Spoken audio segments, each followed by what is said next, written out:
ಎಲ್ಲರಿಗೂ ನಮಸ್ಕಾರ. ನಾನು ನಿಮ್ಮ ಕುಮಾರ್ ಕನ್ನಡಿಗ. ಇವತ್ತೇನಪ್ಪ ವಿಶೇಷತೆ ಅಂದರೆ, ಲ್ಯಾಂಡ್ ಲಾರ್ಡ್ ಸಿನಿಮಾ ಏನಿದೆ ಅದು ಸಂವಾದ ಕಾರ್ಯಕ್ರಮ ಏರ್ಪಡಿಸಿದ್ದು. ಎಲ್ಲಪ್ಪ ಅಂದರೆ ಇದು ಕಬ್ಬನ್ ಪಾರ್ಕ್ ಹತ್ರ. ಅದಕ್ಕೆ ಹಿರಿಯ ಕಲಾವಿದೆಯಾದ ಉಮಾಶ್ರೀ ಮೇಡಮ್ಮು ಹಾಗೂ ಖ್ಯಾತ ನಟರಾದ ದುನಿಯೋಜಿ ಸರು ಹಾಗೂ ಗಣ್ಯ ವ್ಯಕ್ತಿಗಳು, ಮುಖ್ಯ ಅತಿಥಿಗಳು ಎಲ್ಲರೂ ಸೇರಿದರು. ಹಾಗೂ ನಮ್ಮ ಸಂಘಟನೆ ಅಧ್ಯಕ್ಷರಾದ ಜಂಬೂದೀಪ ಸಿದ್ದರಾಜಣ್ಣವರು, ನಾವು ಎಲ್ಲರೂ ಗುಂಪಾಗಿ ಕಾರ್ಯಕ್ರಮವನ್ನು ಏರ್ಪಡಿಸಿದ್ದು. ಎಲ್ಲರೂ ಕಾರ್ಯಕ್ರಮಕ್ಕೆ ಬಂದಿದ್ದರು. ಹಾಗೂ ಉಮಾಶ್ರೀ ಮೇಡಮ್ ಮಾತಾಡಿದ್ದಾಗಿರ್ಬೋದು, ದುನಿಯೋಜಿ ಸರ್ ಮಾತಾಡಿದ್ರು. ತುಂಬ ಅರ್ಥಪೂರ್ಣವಾಗಿ ಮಾತನಾಡಿದ್ದಾರೆ ಲ್ಯಾಂಡ್ ಲಾರ್ಡ್ ಮೂವಿ ಬಗ್ಗೆ. ಅದ್ರ ಬಗ್ಗೆ ತುಂಬ ಖುಷಿಯಾಯಿತು. ಚಟುವಟಿಕೆಗಳು ತೊಡಗಿದ್ರು ಎಲ್ಲ ಸಮುದಾಯಗಳ ವಿಮೋಚಕರು. ಅವರು ಬರೀ ದಲಿತ ವಿಮೋಚಕರು ಅನ್ನೋದ್ರ ಬಗ್ಗೆ ನನ್ನ ಹಿಂದಿನಿಂದನೂ ತಕರಾರಿದೆ. ಅಥವಾ ಬೇರೆಯವರೆಲ್ಲ ದಲಿತ ವಿಮೋಚಕರು ಅಂತ ನೋಡೋ ಒಂದು ಕಣ್ಣಿಂದ ಆ ಕಣ್ಣಲ್ಲೂ ದೋಷ ಇದೆ.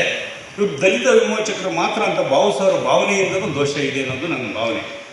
ಏಕೆಂದರೆ ಎಲ್ಲ ಶೂದ್ರ, ಅತಿಶೂದ್ರ, ಹಿಂದುಳಿದ, ದಲಿತ, ಅಸ್ಪೃಶ್ಯ ಸಮುದಾಯಗಳಿಗೆ ಎಲ್ಲರಿಗೂ ಈ ಸಂವಿಧಾನ ಒಂದು ಮಾಂತ್ರಿಕ ಶಕ್ತಿಯನ್ನು ಕರುಣಿಸಿದೆ. ಆ ಮಾಂತ್ರಿಕ ಶಕ್ತಿ ಯಾವುದು ಅಂತಂದರೆ, ನಾವು ಎಷ್ಟು ಮಟ್ಟಿಗೆ ಇನ್ನೊಬ್ಬರು ಮುಟ್ಸ್ಕೊಳ್ಳದೆ ಇರೋದಕ್ಕೆ ಕಾರಣ ಆಗಿದ್ದೀವಿ. ಆ ಹೈರಾರ್ಕಿ ಏನು ನಮ್ಮನ್ನು ಸೃಷ್ಟಿ ಮಾಡಿದೆ ಅನ್ನೋದು ಒಂದು ವಿಚಾರ. ಆದರೆ ಈ ಹೈರಾರ್ಕಿಯನ್ನು ಒಬ್ಬರ ಹೆಗಲ ಮೇಲೆ ಒಬ್ಬರು ನಿಂತು ಹೆಂಗೆ ಬೇರೆ ಮಾಡ್ತಿದ್ದೀವಿ ಅನ್ನೋ ಸತ್ಯನ ಅರ್ಥ ಮಾಡ್ಕೊಳ್ಬೇಕಾಗಿರೋ ಅನಿವಾರ್ಯತೆ ಇದೆ. ನಿಮಗೆಲ್ಲ ಗೊತ್ತಿದೆ, ಒಬ್ಬ ಗೌಡ ಆಗ್ಬೋದು, ಒಬ್ಬ ಕುಲಕರ್ಣಿ ಆಗ್ಬೋದು, ಒಬ್ಬ ಶಾನ್ಭೋಗ ಆಗ್ಬೋದು, ಒಬ್ಬ ಕೊತ್ವಾಲ ಆಗ್ಬೋದು, ಒಬ್ಬ ನೀರ್ಗಂಟಿ ಆಗ್ಬೋದು, ಒಬ್ಬ ತಳವಾರ ಆಗ್ಬೋದು. ಇವೆಲ್ಲವೂ ಸರ್ಕಾರಿ ಹುದ್ದೆಗಳು ರಾಜಮನೆತನದ.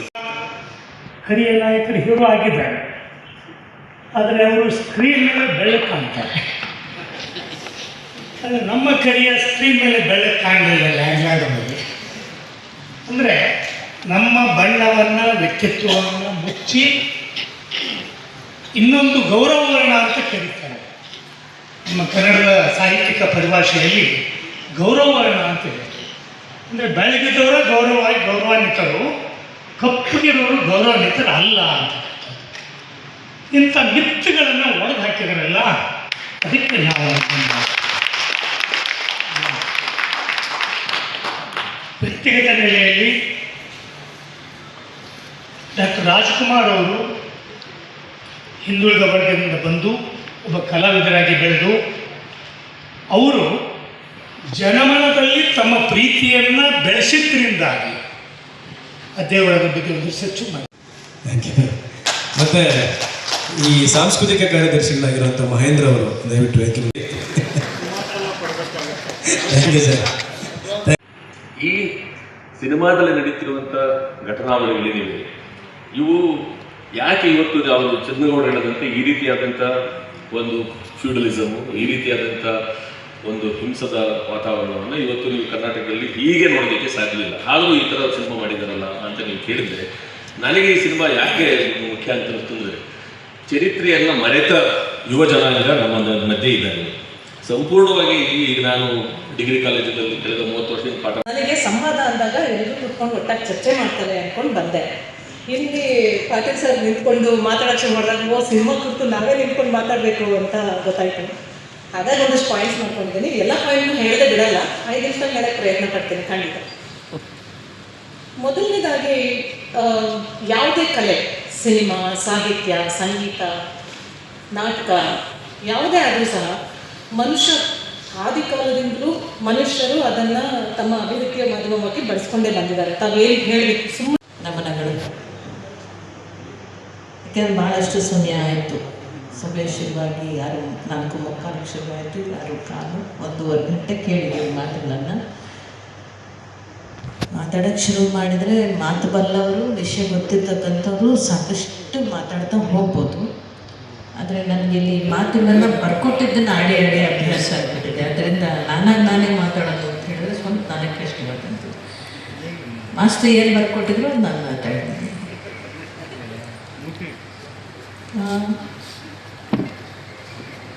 ಬಟ್ ಚೆನ್ನಾಗಿ ಬರೆದಿದ್ದೀರಿ. ನಿರ್ದೇಶಕರು ನನಗಿಂತ ಬೇಕು ಅಂತ ಹೇಳಿದರೆ ಹಾಗೆ ಅವ್ರು ಬರ್ಕೊಟ್ಟಿದ್ದಾರೆ. ಆ ನಿರ್ದೇಶಕರು ಮಾತಾಡಪ್ಪ ಅಂತಂದರೆ ನಾನು ಮಾತಾಡೋಕ್ಕೆ ಬರಲ್ಲ ಅಂತಾರೆ. ಏನು ಮಾಡಲ್ಲ, ನಮಗೆ ಬರೀ ಮಾತಾಡೋಕ್ಕೆ ಬಿಟ್ಬಿಡೋದ. ಒಟ್ಟಾರೆಯಾಗಿ ಎಲ್ಲಿಂದ ಶುರು ಮಾಡಬೇಕು ಅನ್ನೋದು ನನಗೆ ಗೊತ್ತಾಗ್ತಾ ಇಲ್ಲ. ಭಾಳಷ್ಟು ಸಿನಿಮಾಗಳನ್ನು ಮಾಡಿದ್ದೀವಿ.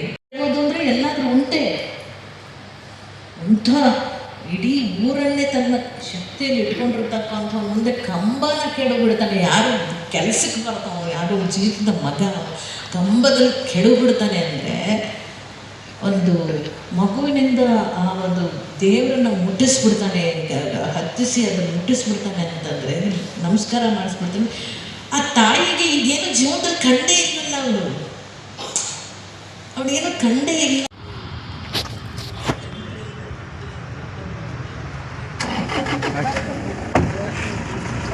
ಚಿತ್ರದ ಬಗ್ಗೆ ನಾನು ಕಂಡಂಗೆ ಆಗಿರೋದು ಒಂದು 15-16 ವರ್ಷಗಳ ಹಿಂದೆ. ಅದಾದ ನಂತರ ಯಾವುದೇ ಸಂವಾದಗಳು ಹಾಕಿ ಅದು ಭಾಳ ಒಂದು ವಿಷಯ, ದೊಡ್ಡ ವಿಷಯ. ಈಗ ಲ್ಯಾಂಡ್ ಬಗ್ಗೆ ಸಂವಾದ ಆಗ್ತಾರೆ. ಆಮೇಲೆ ಚಿತ್ರವನ್ನು ನಾನು ನೋಡಿದ ಆ್ಯಂಗಲ್ಲು, ನೀವು ನೋಡಿದ ಆ್ಯಂಗಲ್ಲು ಡಿಫ್ರೆನ್ಸ್ ಇರುತ್ತೆ. ಯಾಕೆಂದರೆ ಪ್ರತಿಯೊಬ್ಬ ಮನುಷ್ಯನಲ್ಲೂ ಅವ್ನು ನೋಡುವಂಥ ಯೋಚನೆ, ಆಲೋಚನೆಗಳು, ಆಮೇಲೆ ಸಿನಿಮಾ ನೋಡುವಂಥ ರೀತಿ, ಪರಿಧಿ ಎಲ್ಲನೂ ಬೇರೆ ಬೇರೆ ಆಗುತ್ತೆ. ಈ ಸಿನಿಮಾದಲ್ಲಿ ಕೇವಲ ಮಾತು ಬರದೇ ಇದ್ದಂತಹ ಸ್ಥಿತಿಯಲ್ಲಿ ಕೂಡ ಮೊಟ್ಟ ಮೊದಲ ಭಾರತೀಯ ಚಿತ್ರ ಮಾಡಿದ್ದು ರಾಜಾ ಹರಿಶ್ಚಂದ್ರ. ಮಾತು ಬರದೇ ಇದ್ದಾಗಲೂ ಮೊದಲ ಸಿನಿಮಾದ ಆಶಯ ಇರ್ತಿದ್ದು ಸತ್ಯನಿಗೆ. 93 ವರ್ಷ ದಾಟಿದ್ವಿ, ಆ ಆಶಯ ಖುಷಿ ತುಂಬ ಮಾತಾಡ್ತೀವಿ. ಜಂಬೂದೀಪ ಜನಸೇನೆ ಎನ್ನುವಂಥ ಒಂದು ದಲಿತ ಸಂಘಟನೆಗೆ ಬಂದಿದೆ. ಹೊರಗಡೆ ನಾನು ಒಂದು ತಿಂಗಳಿಂದ ಈ ಒಂದು ಲ್ಯಾಂಡ್ಲಾರ್ಡ್ ಚಿತ್ರವನ್ನು ಪ್ರಸನ್ನ ಥಿಯೇಟ್ರಲ್ಲಿ ನಾನು ಮತ್ತು ನಮ್ಮ ಸಂಘದ ಒಂದು 12 ಜನ ನಮ್ಮ ಟೀಮ್ ಹೋಗಿ ನೋಡಿದ್ವಿ. ಅದು ಭಾಳ ಇಂಪ್ಯಾಕ್ಟ್ ಅನ್ನಿಸ್ತು ನಮ್ಮ ಮೇಲೆ. ಆದ ತಕ್ಷಣ ನಾವು ಫಿಲಮ್ ನೋಡಿದ್ವಿ. ಹೊರಗಡೆ ಬಂದು ನಮ್ಮದೇ ಆದಂಥ ಒಂದು ವಿಚಾರವನ್ನು ಇದು ವಾಟ್ಸಪ್ ಮೂಲಕ ನಮ್ಮಲ್ಲಿದ್ದಂಥ 100 ಗ್ರೂಪ್ಗಳಿಗೆ ಹಂಚಿದ್ದೀವಿ. ಸೊ ಇದರಲ್ಲಿ ನಮ್ಮ ಮೇಲೆ ಆದಂಥ ಒಂದು ಪರಿಣಾಮ ಏನು ಅಂತ ಹೇಳಿದ್ರೆ, ಆ ಚಲನಚಿತ್ರ ಅಂದರೆ ಮೊದಲು ಸ್ಟಾರ್ಟಿಂಗಲ್ಲಿ 1978ರಲ್ಲಿ ಬಿಹಾರದ ಬೆಲ್ಚಿನಲ್ಲಿ 17 ಜನ ದಲಿತರನ್ನ ಸುಟ್ಟಾಕಿದ್ರು. ಅದ್ರ ನೆನಪಾಯಿತು. ಜೊತೆಗೆ ಆಗ ಕೂಡ ನಮಗೆ ರಕ್ತ ಕುದಿತಾ ಇತ್ತು. ನಮ್ಮಲ್ಲಿದ್ದಂಥ ಪುರುಷತ್ವ ಎದ್ದು ಯಾರೋ ಕೊಚ್ಚಬೇಕು ಅನ್ನಿಸ್ತು. ಅದೇ ಒಂದು ಪರಿಣಾಮ ಅವತ್ತು ಕೂಡ ಆಯಿತು. ನಾವೆಲ್ಲರೂ ಎದ್ದು ಹೋಗಿ ನಮ್ಮ ಮೇಲೆ ಯಾರ್ಯಾರು ದೌರ್ಜನ್ಯ ಮಾಡಿದ್ರು, ನಮ್ಮ ಮೇಲೆ ಹೆಣ್ಮಕ್ಳ ಮೇಲೆ ಯಾರು ಅತ್ಯಾಚಾರ, ಇಲ್ಲಿ ಟೆನೆನ್ಸಿ ಆಕ್ಟ್ ಬಗ್ಗೆ ಬರ್ತದೆ. ಆದರೆ ಇವತ್ತು ನಮ್ಮ ಸಮಾಜದಲ್ಲಿ ಟೆನೆನ್ಸಿ ಆಕ್ಟ್ ಸ್ವಲ್ಪ ನಿಂತಿದೆ. ಸೊ ಅದರ ಎಫೆಕ್ಟು ಈಗ ಕಾಣ್ತಾ ಇಲ್ಲ. ಆದರೆ PTC ಆಕ್ಟ್ 1978 ಏನು ಭಾಳ ಹಿಂದೆ ಈ ರಾಜ್ಯದಲ್ಲಿ ನಮ್ಮ ದಿವಂಗತ ಎನ್ ರಾಜ ಮತ್ತು ಬಸವಲಿಂಗಪ್ಪನವರು ಅವರ ಅಧ್ಯಕ್ಷದಿಂದ ಒಂದು PTC ಆಕ್ಟ್ 1978 ಅಂತ ಒಂದು ಸ್ಪೆಷಲ್ ಆಕ್ಟ್ ಮಾಡಿದ್ರು. ಆ ಲಿಮಿಟೇಷನ್ ಆಕ್ಟ್ ಅದಕ್ಕೆ ಅಪ್ಲೈ ಆಗಿದ್ರು ಕೂಡ 2017ರಲ್ಲಿ ಏನು ಸುಪ್ರೀಂ ಕೋರ್ಟ್ ಲೆಕ್ಕುಟ್ಟಿ ರಾಮಲಕ್ಷ್ಮಣ ಅವರ ಕೇಸ್ನಲ್ಲಿ ಒಂದು ವಿಚಾರಣೆ ಹೇಳಿ ಆ ಲಿಮಿಟೇಷನ್ ಆಕ್ಟ್ ಅಪ್ಲೈ ಆಗುತ್ತೆ ಅಂತ ಹೇಳಿದ್ಮೇಲೆ ಇವತ್ತು ರಾಜ್ಯದಲ್ಲಿ ಸುಮಾರು 4,000 ಕೇಸು PTC ಆಕ್ಟಲ್ಲಿ ನಮ್ಮ ದಲಿತ ಜಮೀನುಗಳನ್ನ ವಿರುದ್ಧವಾಗಿ ACಗಳು DCಗಳು ತೀರ್ಪು ಕೊಟ್ಟವೆ. ಸೊ ಹಂಗಾಗಿ ಯಾವುದೋ ಒಂದು ಫಿಲಮ್ ಮಾಡಿದಾಗ ಸಮಾಜ ಮೇಲೆ ಒಂಚೂರು ಇಂಪ್ಯಾಕ್ಟ್ ಪರಿಣಾಮ ಆಗಬೇಕು. ಸೊ ಅದ್ರ ಬಗ್ಗೆ ಒಂಚೂರು PTC ಆಕ್ಟ್ ಬಗ್ಗೆ ಮತ್ತೆ ಇಲ್ಲಿ ನಡೆದಿರುವಂಥ ಏನೋ ಒಂದು ಅಕ್ರಮದ ಬಗ್ಗೆ ಒಂಚೂರು ಬೆಳಕು ಚೆಲ್ಲಿದ್ರೆ ಸ್ವಲ್ಪ ಚೆನ್ನಾಗಿತ್ತು. ಜೊತೆಗೆ ಈ ಫಿಲಮಲ್ಲಿ ಸಂವಿಧಾನದ ಬಗ್ಗೆ 4-5 ಸರಿ ಮಾತ್ರ ಹೇಳಿದ್ರಿ. ಆದರೆ ನಮ್ಮ ಸಂವಿಧಾನದಲ್ಲಿ ಹಲವಾರು ವಿಚಾರಗಳಿದ್ದಾವೆ. ಭ್ರಾತೃತ್ವ, ನಮ್ಮಲ್ಲಿ ಧರ್ಮಶ್ರದ್ಧೆ ಅಥವಾ ಯಾರು ಬೇಕಾದ್ರೂ ಯಾವ ಧರ್ಮ ಬೇಕಾದ್ರೂ ಪಾಲಿಸ್ಬೋದು. ಮತ್ತು ಸಮಾನತೆ, ಸಾಮಾಜಿಕ ನ್ಯಾಯ, ಅಸಮಾನತೆ ಮತ್ತು ಎಲ್ಲರಿಗೂ ಸಮಪಾಲು ಅನ್ನೋ ಒಂದು ವಿಚಾರ ಕೂಡ ಆವಾಗ ಸ್ವಲ್ಪ ಒತ್ತಿ ಹೇಳಿದ್ರೆ ಇನ್ನೂ ಸ್ವಲ್ಪ ಚೆನ್ನಾಗಿರ್ತಿತ್ತು. ಆಮೇಲೆ ಇಲ್ಲಿ ಯಾವುದೇ ಒಂದು ಜಾತಿ ಬಗ್ಗೆ ನೀವು ಹೇಳಿದ್ರು ಕೂಡ ತಳ ಸಮುದಾಯದ ಬಗ್ಗೆ ಮಾತಾಡಿದರೆ ಅದು ತಳ ಸಮುದಾಯ ಅಂದ ತಕ್ಷಣ ನಮ್ಗೆ ನೆನಪಾಗೋದು ಈ ಸಮಾಜದಲ್ಲಿರುವಂಥ ಅಸ್ಪೃಶ್ಯ ಸಮುದಾಯದ ಬಗ್ಗೆ. ಸೊ ಆ ಕಾರಣಕ್ಕಾಗಿ ನಾವು ಈ ಒಂದು ಲ್ಯಾಂಡ್ಲಾರ್ಡ್ ಫಿಲಮ್ನ ಇನ್ನೂ ಹೆಚ್ಚು ಫೋಕಸ್ ಮಾಡಬೇಕು, ಇಡೀ ರಾಜ್ಯದಲ್ಲಿ ಅದು ಬಿತ್ತರ ಆಗಬೇಕು ಅನ್ನೋ ಕಾರಣಕ್ಕೋಸ್ಕರ ನಾವಷ್ಟು ಭಾಳಷ್ಟು ಜನ ನಮ್ಮ ಸಂಘಟನೆ ಸೇರಿ ಭಾಳಷ್ಟು ಜನ ದಲಿತ ಸಂಘಟನೆಗಳು ಇನ್ಕ್ಲೂಡಿಂಗ್ ನಮ್ಮ ಆಡಳಿತಗಳು ಕೂಡ ಸಿಎಂವರೆಗೆ ಬೇರೆ ಬೇರೆ ಸಂದರ್ಭದಲ್ಲಿ ಭೇಟಿ ಮಾಡಿ ಇದಕ್ಕೆ ಟ್ಯಾಕ್ಸ್ ಫ್ರೀ ಮಾಡಬೇಕು ಅನ್ನುವಂಥ ಒತ್ತಾಯ ಮಾಡೋದ್ರಿಂದ ಇದಕ್ಕೆ ಟ್ಯಾಕ್ಸ್ ಫ್ರೀ ಕೊಟ್ಟಿದ್ದಾರೆ. ಸೊ ಅದರಿಂದ ಇಡೀ ರಾಜ್ಯದಲ್ಲಿ ಇದು ಇನ್ನೂ ಹೆಚ್ಚು ಕಾಲ ರನ್ ಆಗಬೇಕು ಅನ್ನುವಂಥದ್ದು ನಮ್ಮ ಆಶಯ. ಹೀಗಾಗಿ ಇದರ ಬಗ್ಗೆ ಮತ್ತೆ ಸಮಯ ಕಡಿಮೆ ಇರೋದ್ರಿಂದ ನಾನು ಇದ್ರ ಬಗ್ಗೆ ಏನು ಹೆಚ್ಚು ಮಾತಾಡೋಕ್ಕೆ ಇಷ್ಟಪಡೋದಿಲ್ಲ. ಬಟ್ ಎನಿವೆ ಇದು ಒಂದು ಒಳ್ಳೆಯ ಚಲನಚಿತ್ರ ನೀಡಿದ್ದಕ್ಕಾಗಿ ನಿಮ್ಮ ತಂಡಕ್ಕೆ ನಾವು ನಮ್ಮ ಸಂಘಟನೆ ಮೂಲಕ ಅಭಿನಂದಿಸ್ತೀವಿ. Thank you. ಜೈ ಭೀಮ್, ಜೈ ಮೋದಿ.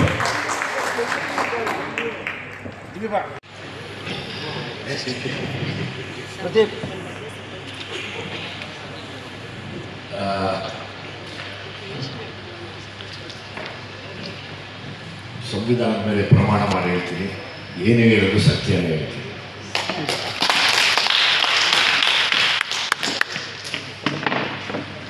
ಮಾತು ತಪ್ಪಿದ್ರೆ ತಪ್ಪು ನುಡಿಗಳು ಬಂದರೆ ಕ್ಷಮಿಸೋಕ್ಕೆ ಅಂತ ಸುಮಾರು ಜನ ಮೇಸ್ಟ್ರುಗಳು ಇದ್ದೀರಾ, ಪ್ರೊಫೆಸರ್ಗಳಿದ್ದೀರಾ, PhD ಹೋಲ್ಡರ್ಸ್ ಇದ್ದೀರಾ.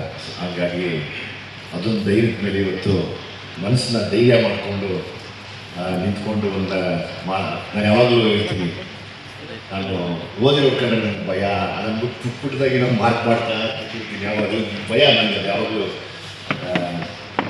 ಆಗ್ತಾ ಇರುತ್ತೆ. ಮಂಜುನಾಥ್ ಅಬ್ಬೆ ಸರ್, ನಿಮ್ಮ ಬಡವರ ರಾಜ್ಕುಮಾರ ಪುಸ್ತಕ ಬಿಡುಗಡೆಗೆ ನಾನು ಬಂದ ಮೇಲೆ ನೀವು ಒಂದು ಆಶೀರ್ವಾದ ಅಂತಲೇ ಹೇಳ್ಬೋದು. ಈ ಮಟ್ಟಕ್ಕೆ ನನಗೆ ನನ್ನ ಮೇಷ್ಟ್ರನ್ನ ಕೊಟ್ರಿ, ಮುರಳಿ ಕೊಟ್ರಿ, ಎಲ್ಲ ದೊಡ್ಡ ದೊಡ್ಡ ವೀರ ಸೈನಿಕರನ್ನ ಕೊಟ್ರಿ. ಹಂಗಾಗಿ ನಾನು ನಿಮಗೆ ಮತ್ತು ಎಲ್ರಿಗೂ ಚಿರಋಣಿ ಆಗಿರೋಕ್ಕೆ ಇಷ್ಟಪಡ್ತೀನಿ. ಜೀವನ ಪೂರ್ತಿ ನಾವತ್ತು ಆ ಕಾರ್ಯಕ್ರಮಕ್ಕೆ ಬರದೇ ಹೋಗಿದ್ರೆ ಬಹುಶಃ ಇಷ್ಟು ಆಗ್ತಿರಲಿಲ್ಲ. ಒಂದೊಂದೇ ಪುಟ್ಟದಾಗಿ ಮಾತಾಡೋಕ್ಕೆ ಇಷ್ಟಪಡ್ತೀನಿ. ನನಗೆ ಸ್ವಲ್ಪ ಸಮಯ ತಗೋತೀನಿ, ದಯವಿಟ್ಟು ನನ್ನ ಕ್ಷಮಿಸಿ. ನಾವು ಸಿನಿಮಾದವರು ಜಾತ್ಯತೀತವಾಗಿ, ಪಕ್ಷಾತೀತವಾಗಿ, ಧರ್ಮಾತೀತವಾಗಿ ಕೆಲಸ ಮಾಡ್ತಾ ಇರ್ತೀವಿ. ಬಹುಶಃ ಕೆಲವು ಪಕ್ಷದಲ್ಲಿ ಸಂವಿಧಾನಕ್ಕೆ ಇವತ್ತು ಬೆಲೆ ಕೊಡದೇ ಇರ್ಬೋದು, ನಾವು ಸಿನಿಮಾದವರು ಕೊಡ್ತಾ ಇದ್ದೀವಿ. ಯಾಕಂದರೆ ಎಲ್ಲ ಧರ್ಮದವರು ಸೇರಿ ಒಬ್ಬರು ಕತೆ ಬರೀತಾರೆ, ಒಬ್ಬರು ಹಾಡು ಬರೀತಾರೆ, ಒಬ್ಬರು ಫೈಟ್ ಹೇಳ್ಕೊಡ್ತಾರೆ, ಒಬ್ಬರು ಡ್ಯಾನ್ಸ್ ಮಾಡಿಸ್ತಾರೆ, ಇನ್ನೊಬ್ಬರು ಡೈರೆಕ್ಷನ್ ಮಾಡ್ತಾರೆ. ಸೊ ಹಾಗಾಗಿ ಅದರಲ್ಲಿ ಅಂದರೆ ನಮ್ಮ ಸಿನಿಮಾದವರು ನಾವು ತುಂಬ ಅದನ್ನು ಪಾಲಿಸ್ತೀವಿ. ಈ ನಡುವೆ ಸುತ್ತಾಟದಲ್ಲಿ ನಾವು ಸಿನಿಮಾ ಅಂತ ಓಡಾಡುವಾಗ ನಮ್ಮ ಸ್ನೇಹಿತರಾದ ಮುಕುಂದರಾಜ್ ಅವ್ರನ್ನ ಕರ್ಕೊಂಡು ಫಸ್ಟ್ ಒಂದು ಸುತ್ತು ಓಡಾಡ್ತಾ ಇದ್ವಿ, ನೋಡ್ತಾ ಇದ್ವಿ. ನನಗೊಂದು ಅನ್ನಿಸ್ತು ಸರ್, ಎಲ್ಲ ಸರ್ಕಾರದ ಮೇಲೂ ಬೇಜಾರಾಯಿತು. ಎಲ್ಲ ಸರ್ಕಾರದಲ್ಲೂ ಹಿಂದುಳಿದವರು, ದಲಿತರು, ಶೋಷಿತರು ಅಥವಾ ಮೈನಾರಿಟೀಸ್ ಎಲ್ಲ ದುಡಿತಾ ಇದ್ದೀವಿ. ಎಲ್ಲ ದುಡಿದು ನಿಲ್ಲಿಸಿದ್ದೀವಿ ನಾಯಕರುಗಳನ್ನು. ಆ ಎಲ್ಲ ಪಕ್ಷದ ನಾಯಕರುಗಳು ಈ ಸಿನಿಮಾ ಇಷ್ಟು ದೊಡ್ಡ ವಿಷಯ ಆಗ್ತಾಯಿದೆ, ಅವ್ರ ಪರ್ಸ್ನಲ್ PAಗಳು ಹೇಳ್ತಾನೆ ಇರ್ತಾರೆ. ಆದರೆ ಅವ್ರು ಬಂದದನ್ನು ನೋಡೋಕ್ಕೆ ಮನಸ್ಸು ಮಾಡ್ತಾ ಇಲ್ಲ. ಅದೊಂದು ಸಿಕ್ಕಾಪಟ್ಟೆ ಬೇಜಾರಿದೆ ನನಗೆ. ಯಾರೋ ಕೆಲವರು ಬೆರಳೆಣಿಕೆಷ್ಟು ಜನ ಮಾತ್ರ ಬಂದರು. ಅಂದರೆ ಅವಾಗ ನಾನು ಅಲ್ಲಿ ಕೇಳ್ತಿರ್ತೀನಿ, ಈ ಎಲೆಕ್ಷನ್ನು ಅಂದರೆ ಸೆಲೆಕ್ಷನ್ ಮಾಡ್ಕೊಂಡ್ಬಿಡ್ತಾರೆ ಫಸ್ಟೇ, ಯಾರು ಬೇಕು, ಯಾವ್ಯಾವ ಬೆರಳು ಬೇಕು ಅಂತ ಸೆಲೆಕ್ಷನ್ ಮಾಡಿಕೊಂಡು ನಮ್ಮನ್ನೆಲ್ಲ ಒಂದು ಕಪಿ ಮುಷ್ಟಿಯಲ್ಲಿ ಇಟ್ಕೊಂಡು ಆಳ್ತಾ ಬರ್ತಾರೆ ಅನ್ನೋದು ನಿಜವಾಗ್ಲೂ ಸತ್ಯ ಅನ್ನಿಸ್ತು ನನಗೆ. ನಿಜವಾಗ್ಲೂ ನನ್ನ ಮನಸ್ಸಿಗೆ ಖಂಡಿತವಾಗ್ಲೂ ಇರುವಂಥ ಎಲ್ಲ ಪಕ್ಷದ ಮೇಲೆ ಸ್ವಲ್ಪ ಮನಸ್ಸಿಗೆ ನೋವಾಗಿದೆ. ಯಾಕೆಂದರೆ ನಾನು ಒಬ್ಬ ಓಟ್ ಹಾಕೋನು, ಅದ್ರದ್ದು ತುಂಬ ನಾನೊಬ್ಬ ನಿರ್ದೇಶಕನಾಗಿ ಇವತ್ತು ಈ ಸಂಸ್ಥೆಗಳಿದೆ, ನಾವು ನೀರು ಕುಡಿಬಾರ್ದು ಅಂತ ಹುಷಾರಾಗಿರಿ ಅಂತ ಇನ್ನೊಬ್ರು ಹೇಳ್ತಾರೆ, ದಿನ 6 ಲೀಟ್ರ್ ನೀರು ಕುಡಿಯುತ್ತೆ. 6 ಲೀಟ್ರ್ ನೀರು ಕುಡಿದಾಗ ಎಲ್ಲಿ ಫಂಕ್ಷನ್ ಕೂತ್ಕೊಂಡು ಓಡಾಡ್ತಾ ಇರಬೇಕು, ಇದೊಂದು ಸಮಸ್ಯೆ ಆಗುತ್ತೆ. ಈ ಥರದ ಏನಂದರೆ ಕನ್ಫ್ಯೂಸ್ ಮಾಡ್ತಾ ಇರೋ ಒಂದು ಸ್ಟೇಟಸ್ ಏನಿದೆಯಲ್ಲ ಈ ಸೊಸೈಟಿಲಿ, ದೇರ್ ಕನ್ಫ್ಯೂಸಿಂಗ್ ಅಸ್. ಯಾಕಂದರೆ ನಮಗಿಂತ ಹೆಚ್ಚಾಗಿ ಮಕ್ಕಳ ಮೇಲೆ ತುಂಬ ಪರಿಣಾಮ ಬೀಳ್ತಾ ಇದೆ ಅನ್ಕೋತೀನಿ ನಾನು. ತುಂಬ ಕನ್ಫ್ಯೂಸಿಂಗ್ ಸ್ಟೇಟಸ್ನಲ್ಲಿ ಇರ್ತಾ ಇದ್ದಾರೆ. ಅಂದರೆ ಇದೊಂದು ಪ್ಲ್ಯಾನ್ ಮತ್ತು ಇದೊಂದು ಗೇಮ್ ಅನ್ಕೋತೀನಿ ನಾನು. ಅವ್ರನ್ನ ಎಲ್ಲೋ ಒಂದು ಕಡೆ ಎಂಟರ್ಟೈನ್ ಮಾಡ್ತಾ, ಒಂದು ಸಣ್ಣದಾಗಿ ಕನ್ಫ್ಯೂಸ್ ಮಾಡ್ತಾ ಅವ್ರದ್ದು ಯಾವುದೋ ಒಂದು ಹಾದಿಗೆ ಕರ್ಕೊಂಡು ಹೋಗೋದಕ್ಕೆ ಬಹುಶಃ ಇದೆಲ್ಲ ಮಾಡ್ತಾ ಇರ್ಬೋದು ಅಂತ ನನ್ನ ಅನಿಸಿಕೆ. ನೀವೆಲ್ಲ ಹಿರಿಯರಿದ್ದೀರಾ.